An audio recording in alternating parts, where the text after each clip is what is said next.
Sanjay Jha, there seems to be a logjam in Parliament. The fact of the matter is that there has been a security breach. Nobody can deny that. There is political mudslinging on either side that is going on. But the question really here is, even on such a sensitive issue, is there no possibility of a consensus in addressing the issue rather than scoring political brownie points? Navika, a very pertinent question. And I believe that there is a very eminent and distinguished panel, so I want to keep my answer brief.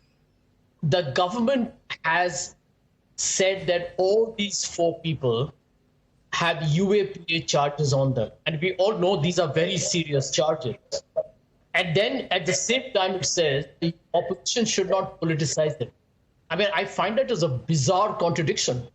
If the government acknowledges that there was a huge threat to the lives of parliamentarians, I mean, just imagine if these young people were actually, generally vicious, or they had a very malevolent objective, people could have lost their lives in parliament.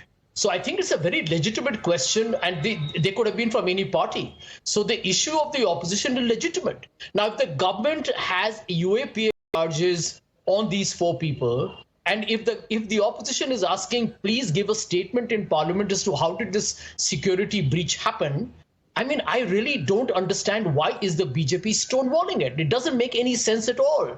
Number two, and this is critical here, if you read the reports, Navika, I'm sure you know about it, people carried them in their shoes. There was apparently a very limited security staff compared to what it used to be in the older parliament.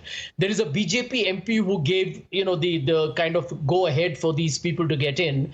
The same party that called Mahua Moitra giving access to her email ID to a friend of hers, who's later on given an affidavit against her, that's a separate issue. If Mahua Moitra was a national security risk, what is Pratap Simha? I don't believe that Pratap Simha had any kind of a malicious objective. Personally, I don't think so.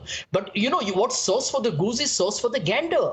I think today, Navika, as all of us, including Mr. Yadav, my friend Ajay, and everybody, you and Mr. Trivedi, we are ordinary citizens who have to depend on the state for our security, for our lives. And here, our parliament was in danger.